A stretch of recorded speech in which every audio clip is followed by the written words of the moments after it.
On the tee, playing from Louisville, Kentucky, Loopers for life.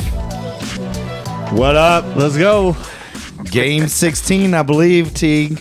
Hard to believe that we keep making it. Yeah. 16. And it's usually, me, you, and somebody else. But, yeah, take the mic down. That guy. We don't need that one. Yeah, that guy don't know where he...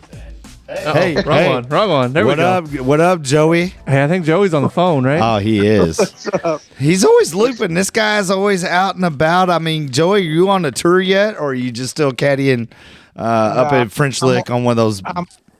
I'm on the tour, man. Oh, you are on it. Yeah, I'd like to see what tour you are. Man. The beer belly tour. Hey, Joey, you playing right-handed or left-handed? I am no longer playing. I gave it up. Already? Joey. No.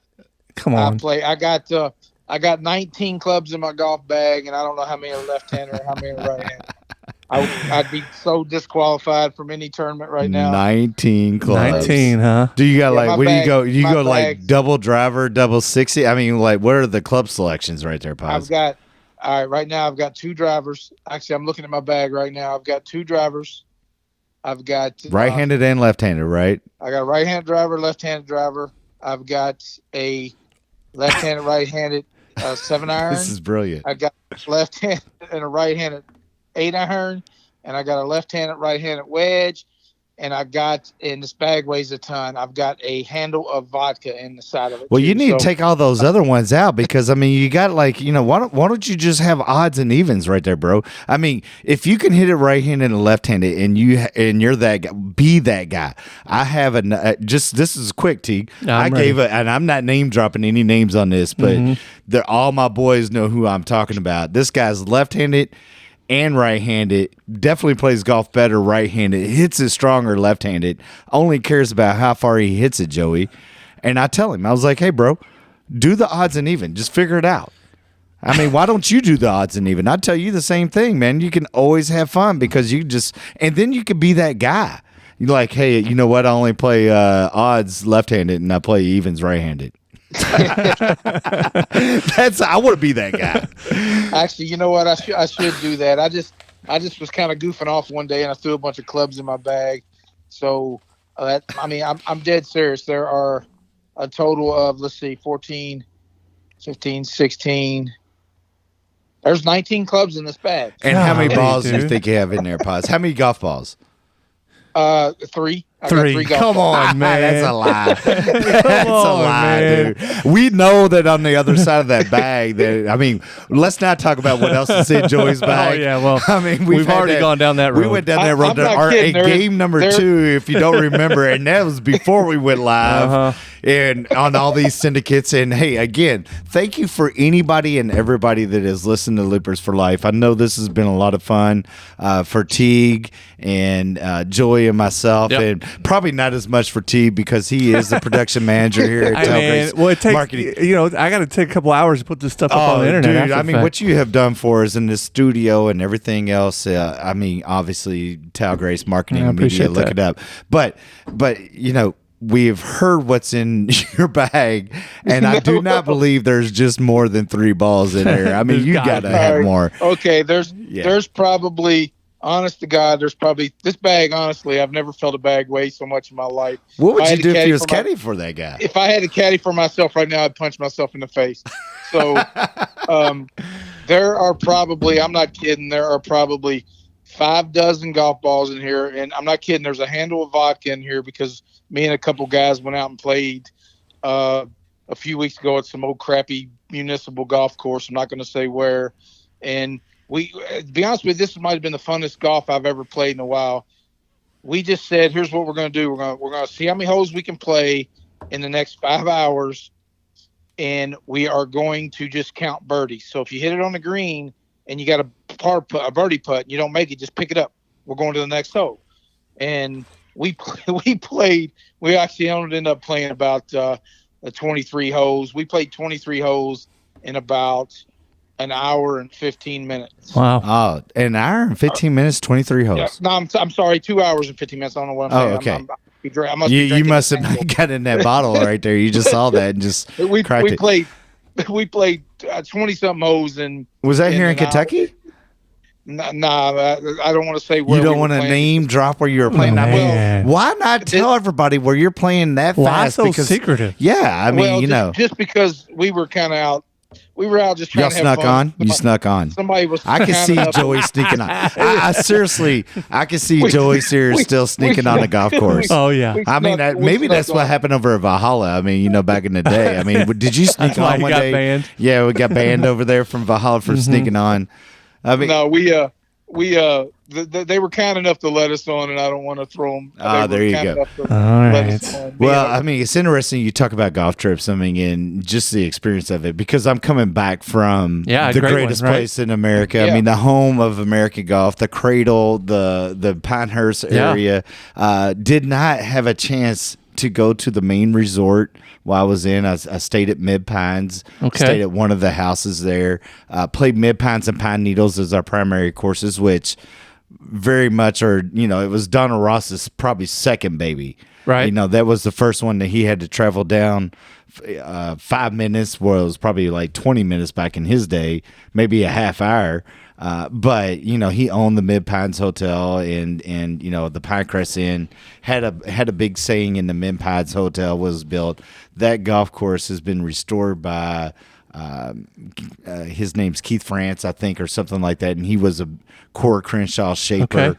kind of like his first major project. Right. Project, and just being at the home of American golf, even when you don't go to the resort and do the putter boy and the Payne Stewart and everything like that, just it's so special down there. And I played 117 holes in 5 days. That's amazing. 107, you. dude.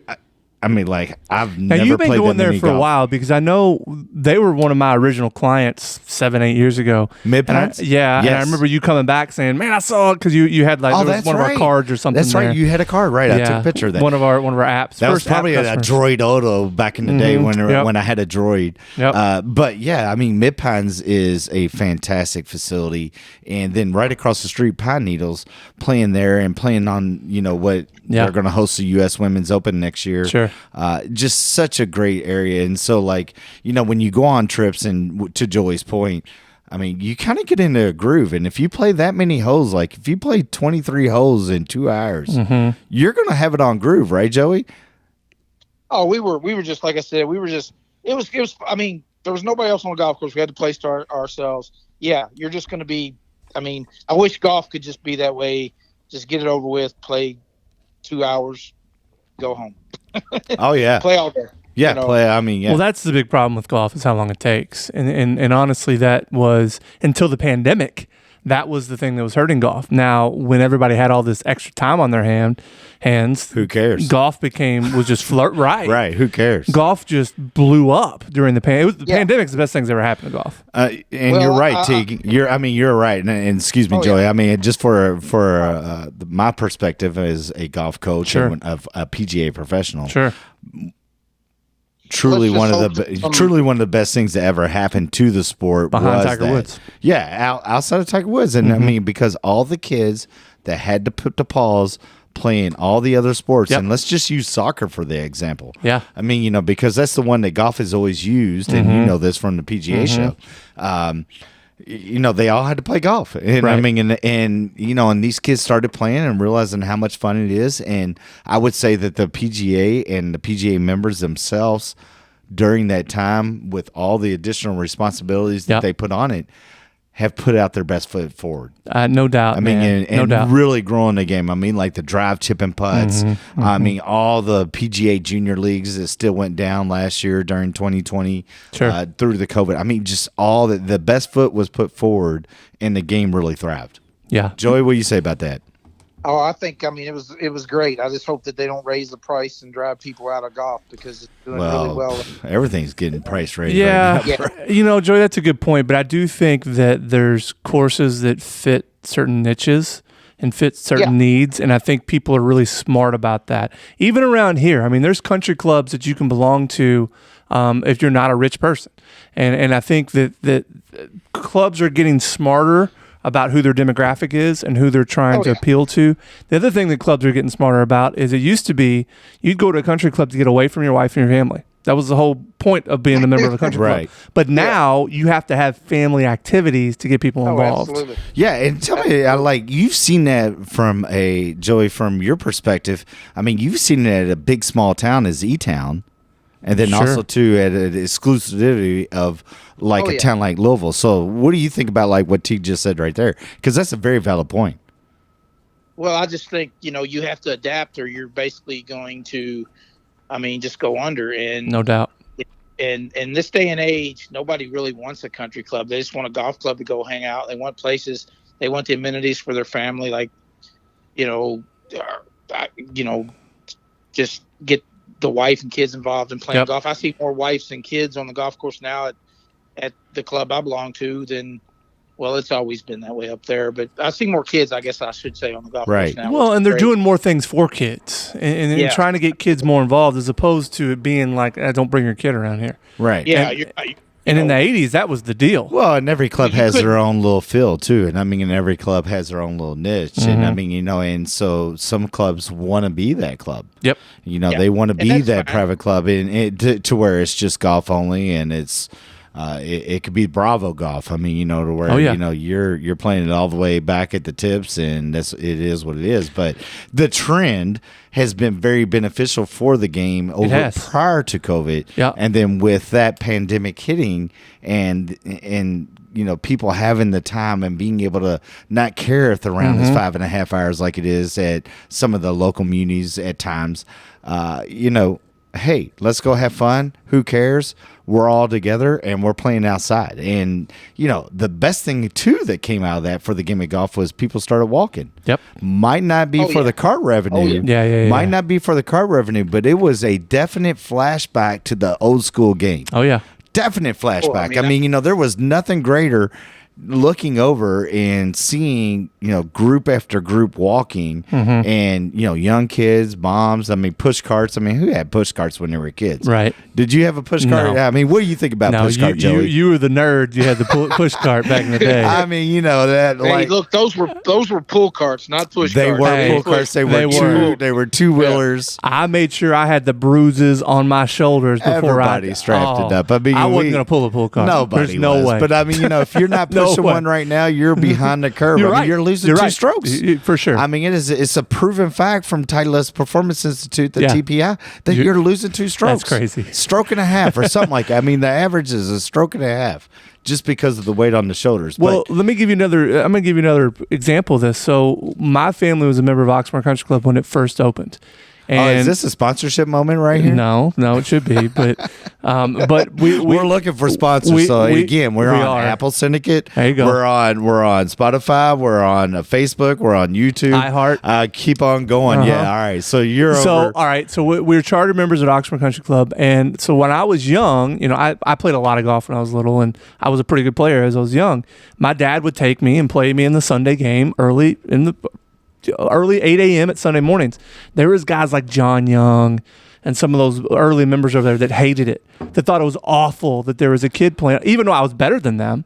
I wasn't holding anything up because they couldn't. I would beat them 10 times out of 10, but they were pissed there was a kid playing. Yeah. And so, that mentality has changed so much. John Young is a great name. God, that guy was a piece of work. He was a piece of work, but what a great name. And if you're from Louisville or you're from Hikes Point or you're in the gambling syndicate, that guy would play for money. Yeah, he'd lose too. Well, and here's the thing, and going to that point, definitely the perception of having younger kids changed when Tiger came about. Oh yeah, that Tiger changed that for sure. Yeah, and then as that has grown, it's like now, and a perfect example of this is today when I was teaching, and I'm blessed to be able to teach over at Persimmon Ridge, part of the network of Oxmoor Country Club. Hey, that's 3 clubs in one city.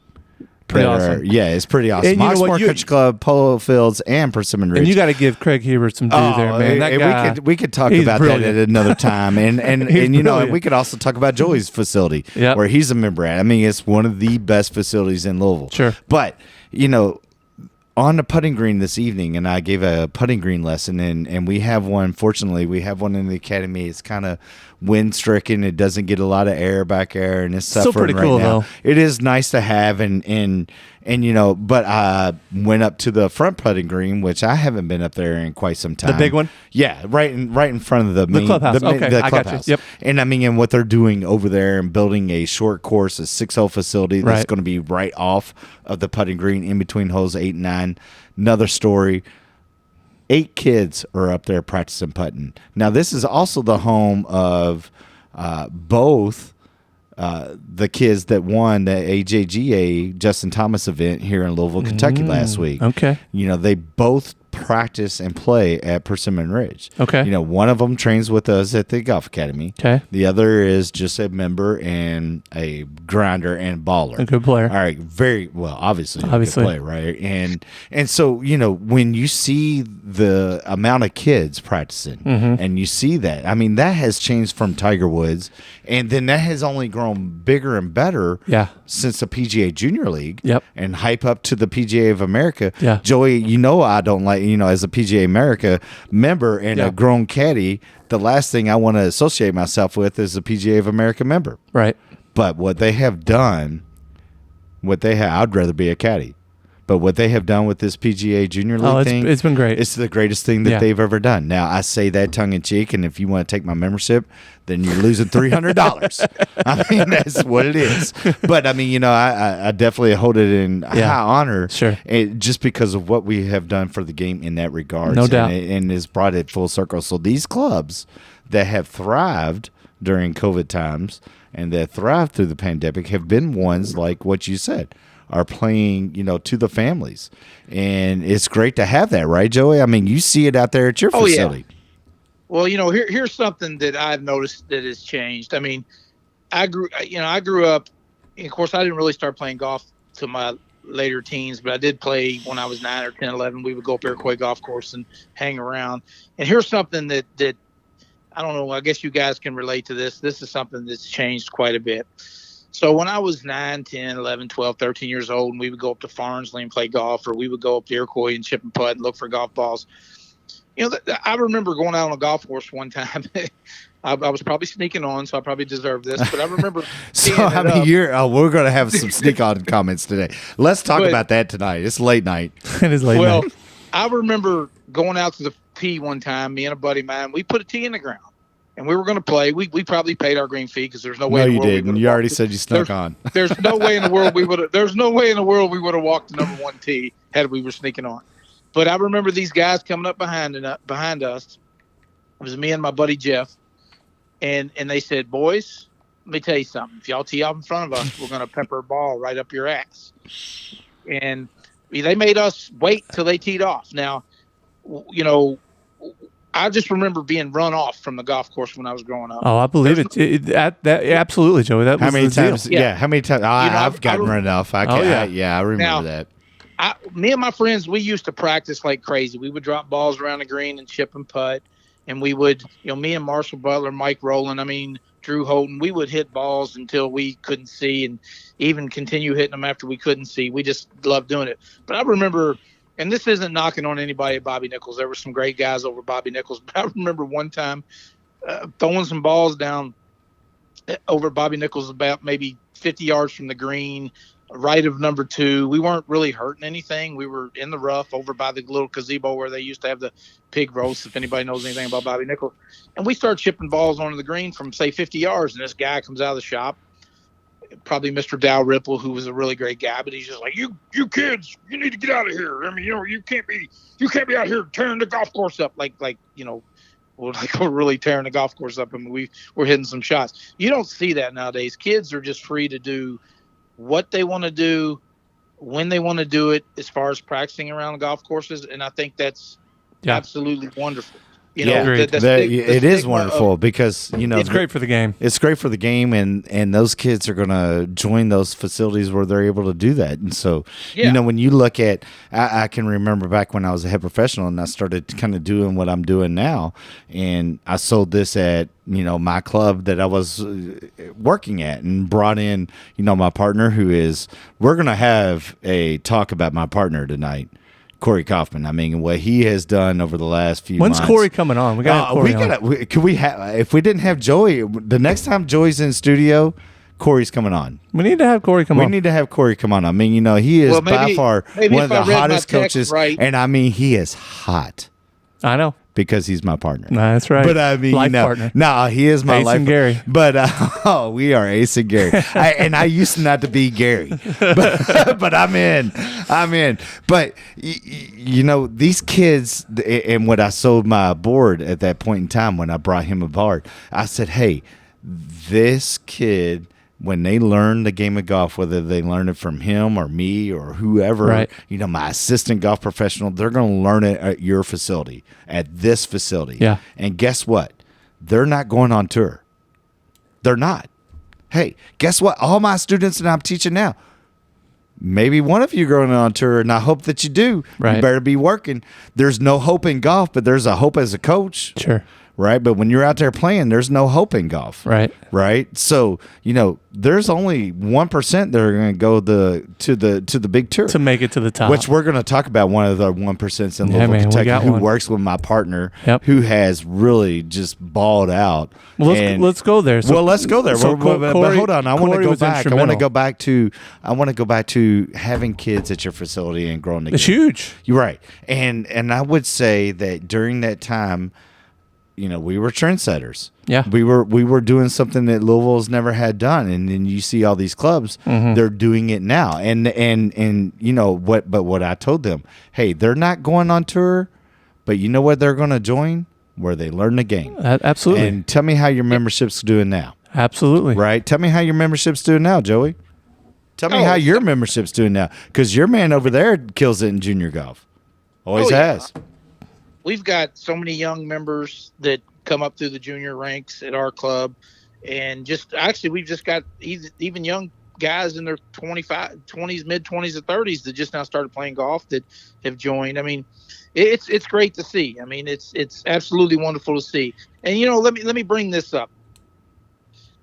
Golf for me has evolved. Like, I will be the first to admit that because I grew up in the situation when we were younger, I was kind of a golf snob when I was in my 30s. Like, I didn't think, what I mean by that is that I thought you should wear a collared shirt. I don't think you should play music. I thought things should be all, hey, not that I was uppity, but by no means was I ever that. But when it comes to golf, I thought, hey. You were a traditionalist.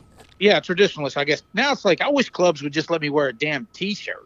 Like, I don't even want to wear a golf shirt. Like, I really, truly believe, golf should just be – now, I don't think we should be out there with no shirts on, even though growing up at Bobby Nichols, I mean, you've seen that 4 or 5 times a day. You guys show up with T-shirts on. You ever been busted by somebody without a shirt on? I can tell you a quick story on me real quick. That just reminds me, and I'm sorry, Joey, but you're absolutely right. And you know what? Here's the great thing about, to your point before I tell a story on me, when you go to a golf resort or you go to a country club or you go somewhere that you want to really remember, hey, I played there, you used to buy a collar shirt. You used to get one of these, especially me popping. But guess what I'm buying right now? I'm buying your T-shirt. You're buying T-shirts. I'm buying your T-shirt. Yeah. And when you see private clubs, they have really, they still require, and there's a lot of the uppity. But you know what? At the end of the night, if you walk down from the fitness facility room, because who invented fitness in golf? Tiger Woods, y'all. Yeah, he did. Tiger Woods. And, and because you walk down there after you get done working out and you grab your bag out of the bag room that you're paying the pro for $300 for the year. Yep. And you say, hey, give me my putter, the little Johnny that's down there, and you give him $20 to go get your putter. And then you go out there on that putting green and you hit some putts in your T-shirt all sweaty. You think the assistant pro's coming up and saying something to you? Not anymore. Not anymore. Well, at some clubs I can tell you. I mean, There are some clubs there. What do you think they're doing anymore. at LCC? You think they're telling allowing you that? to put your phone down. Really? Man, they towed my car from that place when I was caddying out there. That's a good story. All right, before we tell that story, because as an alum of Louisville Country Club, I truly appreciate the fact of that. You're lucky they didn't have Indian Hill Police come in and check your car before they towed it out. be here. But I'm going to tell you real quick. I was in high school. I was not sneaking on, and I got sneak on stories to bejesus of sneak on stories. But I was playing with my boys. I was actually out of high school, so I was still caddying. This is at Charlie Vettner at J-Town National. There you go. And man, we probably had a couple of cocktails or two. Probably. And I was going up number 7, which is now number 9, the par 5. And like literally back here on 5 or 6, it was in August, and I was playing with all my boys. And I was like, man, piss on this, dude. I'm barefooted playing already. I take off my shirt. So I'm barefooted playing shirtless, got my gold chain hanging out because, I rock gold chains. Oh, yeah. And literally on hole number 18, I hear us, hey, what are you doing over there, boy? And it was Big Rick. And my dad is playing on 18 coming over. He was like, hey, Josh. And I was like, oh, shit. Like, literally, he's like, Josh, God damn it, excuse my language. He was pissed. This is a late nighter right here. I was like, oh, my gosh. I mean, we'll have to bleep that out. But let me tell you something. He came over and ripped me up. He was like, are you kidding me? And he's like, oh, my boy. And, like, literally, it was funny as could be. And I haven't played shirtless. Well, no, I have. Sorry, man, Dad. you needed to bring that stuff to the South Side, man. We had 4, 5, 6 guys. Oh, bro, I know it. And then y'all would get your gold chain robbed down there in the South Side. I mean, we had a guy who was a preacher, or named Mike that he jogged all the time, and he was into fitness. And by the 5th hole, this dude's shirt was off. And look, going back to pull carts or push carts, Mike actually pulled his clubs, so he would come in the shop and buy a handle. You know what I'm talking about? Oh yeah. Come on. Oh yeah. Oh, I bought a handle when I was in Ireland. It was $1. It'd be like, I need a push cart. So you sold him the handle, or you rented him the handle for $1, and then he brought it back in when he was done. So he would always come in the afternoon, You would get your buck back. I remember that. Well, he'd give it back, but he'd be shirtless in a pro shop and he'd be like, hey, Joe, give me and this guy he was allowed to drink and do all kinds of stuff. He wasn't, he was a preacher at some church or something, and he was cool as hell. So he was allowed to drink because he was a preacher at a church. This is a South End story right now. I mean, I love this. But he would come in, he would bring that handle back, and he would say, here's the handle, man. Can I get a Coors Light? Oh no, he drank regular Coors. He can I get a banquet? He would come in and say, can I get a banquet? The golden banquet. We only bought like 2 cases of Coors for this one guy, and he'd come in, and he was cool as all get out. So you should have just come on to the South Side, Josh. Man. I never got down to the South Side. I've never really. J-Town was a little too exclusive, man. I played Bobby Nichols when I was a little kid, and I have never been like I haven't played Bobby Nichols, which is we talk about the Louisville Metro Park golf courses for all those who aren't from Louisville listening. I mean, we are very fortunate to have some of the best golf courses in the state of Kentucky, and Bobby Nichols is one of the classic 9-hole. Probably, I guess there's only 3, right, Joey? You're in the local community right there, right? 3 9-holers or 4 9-holers? There's 3 of them now. Just 3 right now, right? It used to be 4. That's right. Valley. And Sun Valley. If you played shirtless, you had to have a chain wallet and cut off jean shorts. You couldn't play shirtless. I won a tournament, Sun Valley. I like that place. Did you? But Bobby Nichols, named after the great PGA champion Bobby Nichols. I mean, from Louisville, went to St. X High School. Was he from that area, Joey? No. He wasn't. Were going to name that place. No, heck no. He lived out by. He went to St. X, man. He didn't come in the South. The only time he ever spent time in the South End was when he played South End. Played his round at Bobby Nichols when it opened. I love it. They were going to name it Waverly Golf Course, and then he won the 64 PGA, and they opened it in 65. Nice. And they said, well, we're going to name it Bobby Nichols. And he came out and shot the course record with playing with Danny Barron, or Doug Barron. Danny's dad. Danny's dad. And there was a woman that played in that group too, and then Bill Kaiser from HB. From Powerbell. HB. Yeah, Powerbell. The Bill Kaiser. He shot 60. I think Bobby Nichols shot 66 on the golf course. I think. I don't know. I got the article somewhere. Those guys are so good. I mean, so Danny Barron's dad, Doug. He was the first excuse pro. me, Dave. Danny's dad was the very first pro out there. Oh, okay. So, and then he left and started a club that was in kind of like the Oldham County area. That was the Commonwealth Club or the Kentucky Club or something like that. It was ahead of its time. So when the funny thing about Bobby Nichols was back in the day we had the city county government. So if you worked in the pro shop of Bobby Nichols Golf Course, you were a county employee. So you got county government. Wow. So the lady who worked in there named Miss Murphy, who was actually the very first employee, she was actually everybody's boss. Wow. And they actually after Doug Barron left, they didn't have a PGA Pro up there. Dave Barron. Dave Barron. I'm sorry, Dave Barron. Yeah. They didn't have a PGA Pro up there ever again. He was the only guy that was a member of the PGA. Everybody else was just the guy that came in and said, "Hey, I'll take a job here, and I'll just teach golf and call myself a pro." So that's basically what went on out there until they. Well, that's one of the golf courses that I played when I was a kid. I really don't remember, but I know that it's, I saw some pictures that somebody posted on your Facebook page on the Louisville Metro Parks, and I'm just glad that the golf is still out that way. I mean, because the city needs it, the South Side needs it. Sun Valley is a great golf course, and having 18 holes out that way, but it sure is nice to have that quick 9. And, and that's one of the things that I think the game, as it progresses, going backwards and talking about all these kids that are playing, that's the next phase. Jack Nicklaus has said that. Hey, let's build 12-hole golf courses in America. Let's build the in and out. Do you think that's going to work? And I think it would work. And I think there's no doubt that it would. I don't think we should ever get off the tradition of 18 holes. I agree, Joey. See, I disagree. I disagree. I think that if a facility's in trouble, I think what they should do is just, instead of closing it, maybe turn it into a nice practice facility for kids. Because, I mean, to be honest with you, there's a lot more people that like to practice and play anymore because of the family element. They've got traveling baseball. So the guy, the father or the mother or the kid likes to get away for Top Golf. I mean, that's why it's been so successful. Yeah, but look, the thing with Top Golf is you can take anybody there and they can have fun.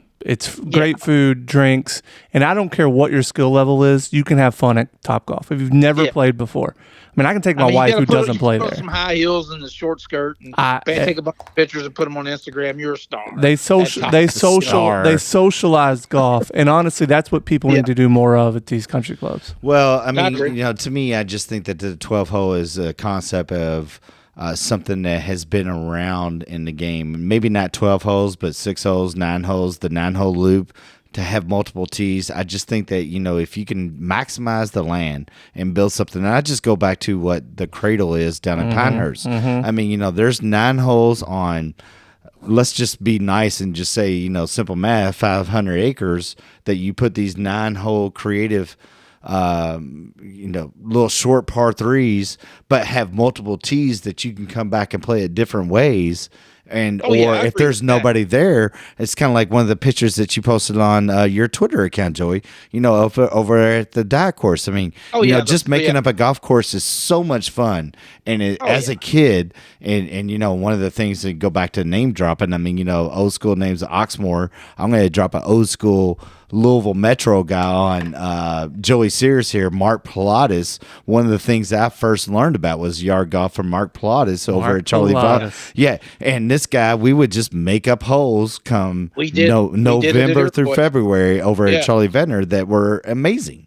I mean, this is a par 8 over there. Just out of curiosity, what did y'all play? One of my favorites is just on the back of 18 green, literally teeing off on the back of one of those mounds and saying, okay, hey, we're playing all the way down to number 4 to that green. Oh, okay. So you're playing, it's a par 8. I mean, he would just make up a number like, all right, Mark, let's go.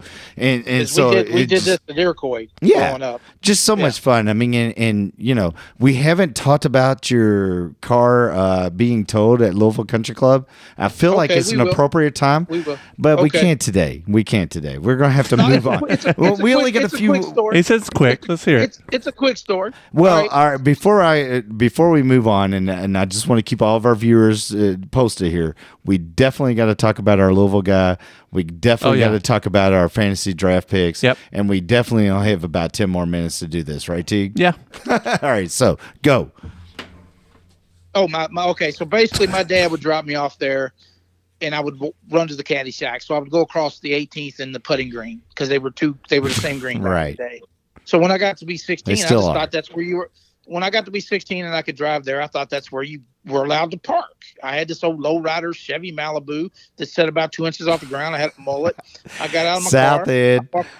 I walked across the putting green and whatever. I went over and I was getting ready to start caddying. And I look up and there's a city not a private, but a city a tow truck backing up to my car, and I run over there real quick, and I'm like, the guy can't get under my car because my car was too low because I was a redneck and I had a low rider, and he's out there and he's like, yeah, I got a call to tow this car off. It's parked in the wrong spot, and I talked him into actually not towing it, so my car technically didn't get towed, but had I been on a golf course, it would have gotten towed. Nice. So he told me, he said, you got to park down by remember the pickleball courts or whatever? Oh yeah, I've walked the hill many times. Yeah, so I had to walk up that damn hill. So I've walked the hill many times. I was like, I got to pull down there. So my little lowrider 1978 Malibu that was primered didn't fit in their parking lot. And look, I love Louisville Country Club. There's a bunch of great people there. They took care of me when I caddied. But did he say a Malibu lowrider? He did. He did. Yeah. He also you hear said, Malibu? He also said mullet. Oh well, I know. Yeah. Hey, well, that was back before they were sophisticated like they are now. I mean, the sophisticated. I probably mullet. was wearing like a pair of jams and a white beater. Yeah, they didn't have the white jumpsuit back then over at Louisville Country Club. Could you just wear wherever you want? I remember. We wore whatever we wanted. We didn't have to. We had to wear a t-shirt. Joey, and during this time, would you just go wait on the porch right there? I mean, and just wait for a loop. Yeah. That's Steve Von Alman was a caddy master. We had to get there at 7 a.m, and if we weren't out by 9 o'clock, we left and we came back. If you wanted to caddy in the afternoon, you had to get there by about 11, and if you weren't out by 12:30, 1 o'clock. Did you get the non-loop fee? You get the $15 for driving out there?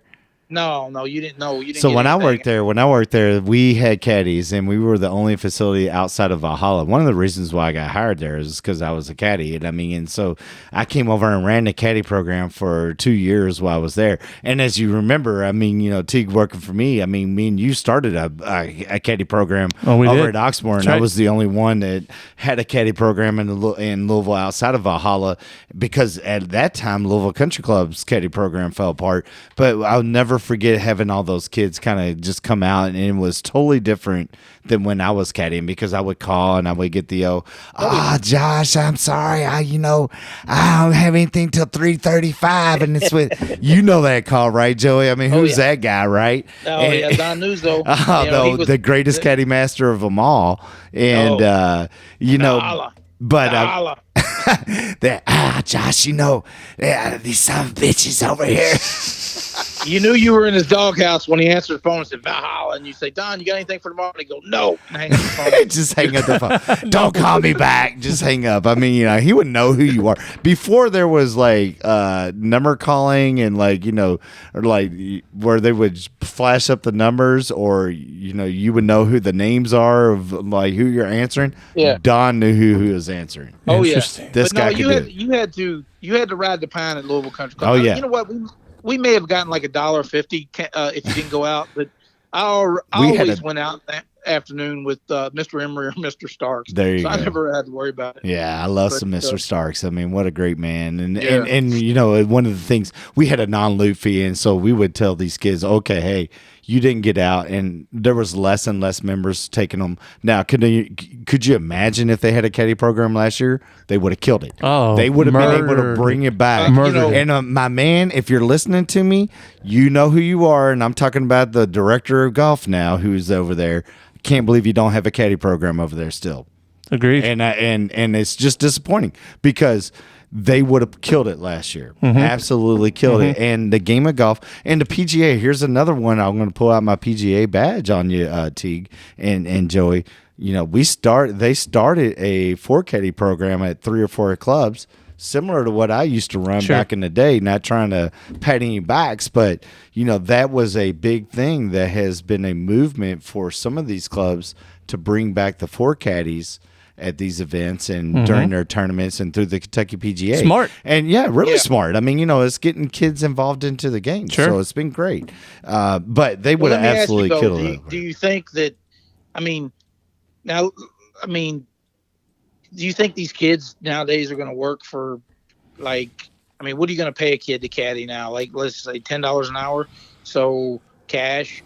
So you tell me. How much do you make out there when you're looping? I don't make that. I don't even know what you're talking about. I don't make nothing. That goes across the board. I think that the kids that love the game of golf don't really care about how much money they make. They just know they're getting paid. The kids that want to be honest with you, when I was a kid, I would have went out there for. I mean, we made $1 a hole at Louisville Country Club. Made $18 plus tip. So you were lucky if you made $25. So Right. I'm gonna be perfectly honest with you. I love the game enough. I would have went out there and done it for $10. Yeah. I mean, you know, when I made $25 when I was caddying. Oh, at Valhalla, yeah. Yeah, I was ecstatic. Yeah. I mean, and then when you make 30 or 40, you walk out there feeling great. You know, one of the disappointing things for me, looking back at it, is I had an opportunity to work at Louisville Country Club in a snack shop in the pool years right when I moved to St. Matthews from Fern Creek, and didn't do the job because I was in a life moment of quitting jobs in the job I got anyways, and never really caddied over there. And knowing fast forward 5 years later, you know, working as an assistant professional over there, what a great opportunity that would have been. That would have been great. I mean, you know, and maybe I wouldn't be a golf professional and sitting here on this microphone right now. I'd be at Hilliard Lines and be like, pass me the Great Poupon, sir. Nothing but a plain in the member. Yeah, but you know, the fact of the matter is that the caddy programs that are still around are great for the game, and it's nice to see everything go through. Glad your lowrider didn't get. I mean, a lowrider Malibu, Joey. Nothing says South End like that, and I would just want to go South End real quick. Hey, hold up. You talk about your Malibu another day, bro.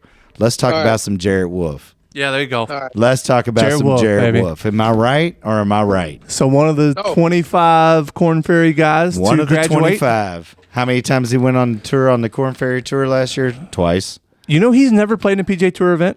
Isn't that crazy? That's wild to me. Yeah, because you think about all these guys that have, you know, Monday qualified or gotten in something local. Gotten into the Barbasol. Yeah, something. He's never played in one, which is wild. As good of a player as he is. He is a fantastic player. I mean, and you know, and here's a kid that has stayed the process, has come up through Kentucky Golf, that has played, you know, on all the local tours. Didn't have the opportunities to play on the national level on the AJGAs, which are more available nowadays because of grants and scholarships and everything. Right.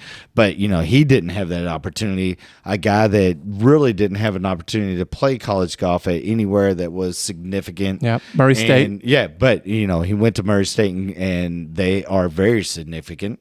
And, you know, and had the one school that gave him the opportunity to do that. And, you know, when he was on the college level, didn't really do anything there. No, yeah. But you know what? He stayed the course, got better and better, and, you know, went and gave it a go and went all in and had no successes. Hey, let's be honest here, Josh. He hooked up after college with a guy named Corey Kaufman. Oh, yeah. And I really think Corey had a big part in this guy's trajectory. I really do. Well, there's no doubt. And I mean, and they hooked up, and the partnership was early before he went out on tour, and it was over at Oxmoor, where I would let you know, Jarrett come out and play and practice, and told him, say, hey man, you're carte blanche, dude. I don't care. You know, if somebody wants a membership from you, they'll have to talk to me, and I'll tell them I don't care. And kind of like how I told the membership at that point in time, I don't care about Corey Kaufman paying rent, because I mean, this guy's going to pay us forward. Well, it did great for but Oxmoor. I mean, you know what Jarrett has done, and you know, and definitely the association with Corey and their partnership, and first making that move, and then, you know, Jarrett doing it himself. Right. You know, Jarrett going out there and being able to survive and advance, and succeed and proceed, and all the other analogies that you want to throw at it in Latin America. And nowhere, who cares, America, you know, all these different places that you're on the road, and his game is just class. You know, he's 33 years old. It's been 11 years, right? He's professional for 11 years. Is that correct? That is correct. But on and off, though, I don't know that It's been on, no off. Well, he's been on since the moment that he came out. He's grinded the whole time, the entire time. He is grinded. So entire time. No, that was it. I was thinking that, I mean, I know he's had some struggles. I've heard him say that, man, there's been times where he's talked to his wife and said, I'm done. I can't do it. Yeah. But the fact that he's 33 and he's a rookie now on the PGA Tour is pretty awesome. Oh, yeah. I mean, and that just, you know, goes to the determination, to the all-in, to the team effort, to, you know, ultimately hitting quality golf shots coming down the stretch at big stages. So I want to get Corey on because Corey broke this down to me in a way that kind of blew my mind. He was talking about how he thinks Jared's game is better suited for the PGA Tour than it is the Korn Ferry Tour. And I was like, how does that even make sense? And he was breaking down how far he hits certain clubs. And he was talking about how the PGA Tour plays at a little bit of a longer distance than the Korn Ferry Tour. And that Jared's really, really good in that 200 to 230 range with his irons. And that's where a lot of your par threes are on the PGA Tour. That's where a lot of your second shots are on the PGA Tour, where the Korn Ferry Tour, a lot of your shots are more like 180, 175. You're playing shorter. You're playing shorter courses. You got to make birdies, right? Right. Okay, so it's not that it's better suited because there's more spectators and he hits it wild.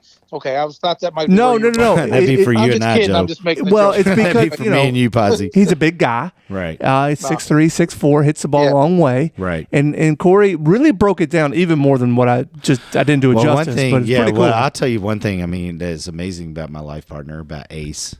All right, is that he is a very calculated coach. Yeah. He is very calculated. Oh, no, he's always been that way. Yeah, and he has always been that way, and he has been that way because he was that way as a player. Yeah. And as a player, and not making it to the next stage and coming back and settling to coach. I love using quotations, Joey. Quotations. Mm-hmm. But settling as a coach, he's been very adamant about, hey, you got to do this, you got to do that. This is what the stats say. This is where the stats are. And how he manages watching all these scoreboards and everything that he does is always amazing to me. 5 years into what I'm doing in my game, I would have never have known that when he was working for me, that he had that skill and passion for leaderboard watching. But very calculated coach. And and really has his guys dialed in. I mean, we talk about Jared Wolf qualifying for the PGA Tour and making it and getting it. Let's talk about Cooper Musselman balling out in the Frome Tour, having a top 10 finish and shooting 28 at Cover Bridge on the front nine. Crazy. Let's talk about like all the guys that he's teaching. That he coaches on that elite level. Yeah. Not alone the level that that I get to coach on with him. The high school level and the collegiate level where our guys are going out there doing it, and I could say our guys, but when they come in to see Corey, he's really making them a game plan to move forward. And Jared has embraced that.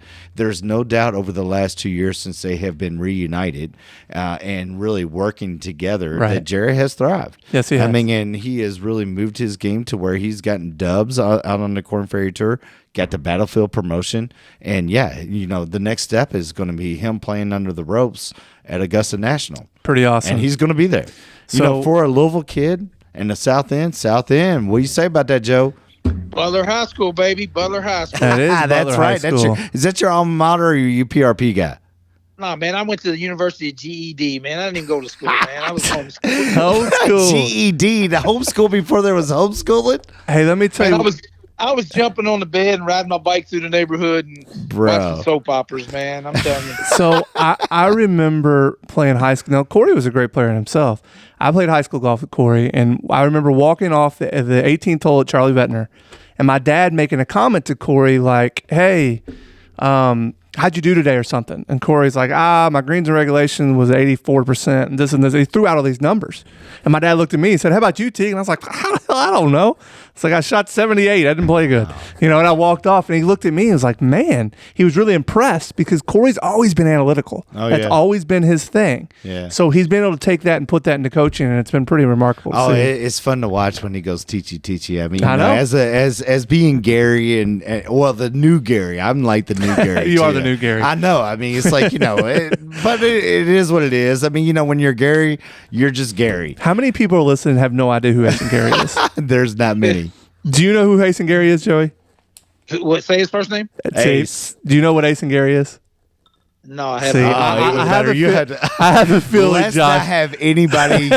You know who knows about Ace and Gary is Ace himself, Corey Kaufman. I have a feeling not many people are going to know what this is. Well, here's but- the thing about Jared Wolf. I mean, this is going to be exciting times for, again, not just himself and his family, and my partner Corey and the Golf Academy and everything that goes along with having a tour player there. Yeah. It's going to be great for the game of golf in Kentucky. He is a fantastic gentleman of the game. He's awesome. He is one of those guys that will. To me, just like Corey is, stated some stats, or stated some stats, he is going to make it out there on the big tour. He has been committed to do well. so. He'll do well. And that commitment right there is just what has moved him forward. Yep. And from afar, that's his greatest trait. Yeah, no doubt. He'll That do is well. his greatest trait. So I wish I could play this message. So I got a message from an old buddy of mine I used to play golf with, Bobby Nichols, Steve Stearns. He moved down into Monticello, Kentucky. He leaves me this voice message the other day. He says, "Hey, Joey, it's Steve Stearns. Don't know if I still got the same number, but I'm going to leave you a message anyway. Hey, that boy Jared Wolf, do I know him? We used to play golf with him. He just got his PGA Tour card." And I wish I could play the message for you, but I can't. But, I love it. But so, yeah, I mean, Jared's a great guy. He grew up South End, went to Butler. His dad was a police officer. Okay. He won the men's Metro Championship one year. Great player. He almost won the Kentucky Open in Hunting Creek in 2016. Kind of didn't really play the 16th hole all that great. Cochran's nephew won it. But you know what? I'm proud of him because, I got to watch him come up. I watched him vacuum the floor at Seneca Golf Course when, we'd go unplug the vacuum cleaner. Well, hey, turn the vacuum off. Great kid. A great kid. And I mean, and I had him, he was out practicing one day, and I had him talk to our high school group as they were practicing over at the Golf Academy. And I said, "Hey, tell these kids your backstory." And, and he just told them, he said, "Hey, you know how many junior tournaments I won? No. 2. Yeah, or 1. Right. He was like, it was like I was the only kid. You know how many college tournaments I won? Look at me now. I mean, and this is what hard work does, and their partnership is only the beginning. Awesome. And it's something special for him, for the game of golf in Kentucky. He is going to be another one of those Kentucky kids that just do it. Oh, we got 7 minutes here, right. Josh. Was rapid fire. Let's rapid fire. Let's go to the Northern Trust. Let's go to the FedEx. Does anybody care? No. Yeah, thank you, Joey. Do you care? There's the top 125. If they're delivering my package that gets here on time, that's all I care about. I do have some picks. Hey, but what's more reliable, FedEx or UPS? UPS. Oh, without a doubt. What you got, Joey? FedEx or UPS? USPS, United States Postal There you Service. go. Oh, I like man. Are you kidding me? Now UPS is better. Yeah, UPS all the way. So, I mean, that is definitely a Louisvillian play right there for me and UT. Yeah. But the Northern Trust, Liberty National, this is the first of the FedEx Cup tournaments. It's up in New York. Great views. One interesting thing is that they always alternate between here and Boston, the TPC of Boston. So they have done this over the last 5 years. So you have a couple repeat winners that are playing in the field. You have a couple that, won at TPC Boston and here at Liberty National. Right. So looking forward to that. This is just a good tournament. All right, I got my picks. You ready? All right, let's go. I'm going Morikawa. I'm going Webb Simpson. I'm going Paul Casey. Ask me why I took those 3 guys. I want to know why you took those 3 guys outside of that your T-Rock from the block. Well, what do you think? Why would you think I would take those 3 guys at this golf course? Morikawa is a baller. Yeah, but what's he really good at? Driving the ball. Iron play. Yeah. So we're taking second shot guys here. Okay. So Morikawa, Simpson, Casey are really good iron players, and this is the type of golf course that it's all about the second shot. Okay. So I think that's your play. There you go. There you go. Right. What about you, Joey? I got Camilo Villegas. Hey, why don't you take Duffner? He just lost his card. Yeah, by the way. Yeah, I'll take Duffner. All right, here's who I got. For no reason other than, hey, just if you want to make a bunch of money and gamble, then just listen to what I got to say. Or you want to lose your money, whatever. I got Matthew Wolf. I got Gooch and Daniel Berger. So is that Tyler Gooch? Is that how you Taylor? That guy's name? Tyler, I don't know. Still how much I watch golf, so don't take my picks because I don't watch golf. Yeah, no, seriously, I got Wolf. Matt Wolf just came out with this whole mental health thing. Did you see that? Well, yeah, it's been going all the way through. I'll take Matt Wolf. Yeah, that's interesting.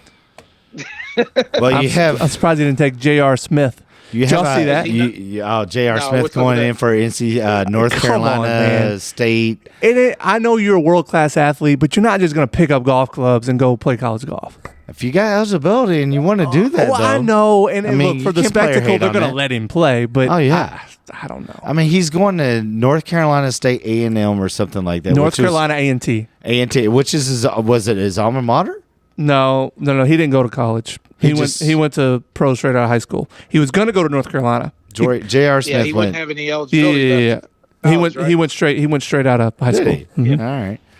I tell you what. I mean, you know what? The game of golf does not care about what your age is. That's true. And if he wants to go back and he's going back to school, I mean, why not? I think it's awesome. It's a cool Is he story. going back to school? Yeah, he's got to go to school. So I mean, if he's going to school, I mean, you know, I'm all in. Yeah, I don't know. Right? I mean, you know, because what's most important?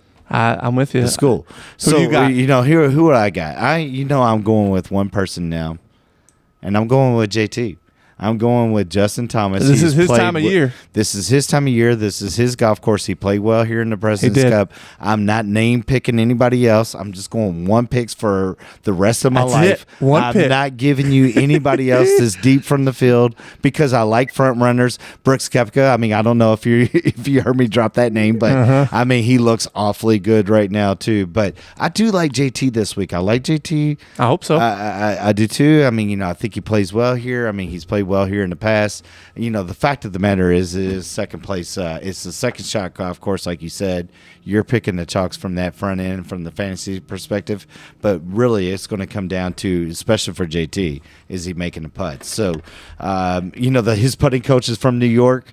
This is up in the New York area. I'm going JT. So 5 guys, and Joey, I'm curious if you heard this. These are 5 guys that lost their tour card this year. Tommy Fleetwood. How about that? Lost his tour card. Can't believe it. Ryan Moore. Ryan Moore used to own golf when he was kind of outside of college and then UNLV days. Jason Duffner lost his tour card. And Bin-Yong Hun An, he's been a staple forever. These are guys that lost their card. So Jared Will's taking their spot. Justin Rose is another one who lost his tour card. However, he'll have enough exemptions to keep playing. But right. Yeah. He has the Olympic exemptions. Well, how many exemptions will... Wow. What is Duffner lost his card? Yeah, so Duffner lost his card. He probably has some exemptions. Duffner's in trouble. So Ryan Moore has, if you make a certain amount of money over a certain lifetime, you can use an exemption for that next year.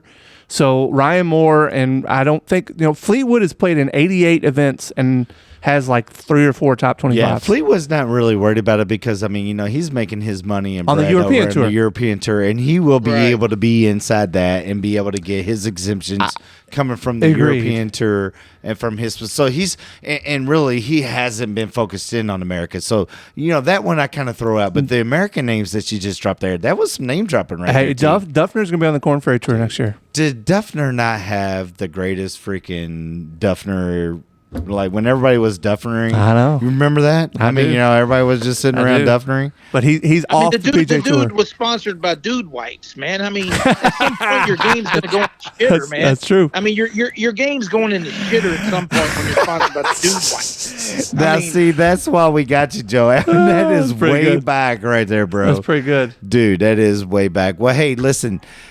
Appreciate everybody listening to us. I know we went a little long. We were kind of excited to see each other, even though we didn't want to be here this late this evening.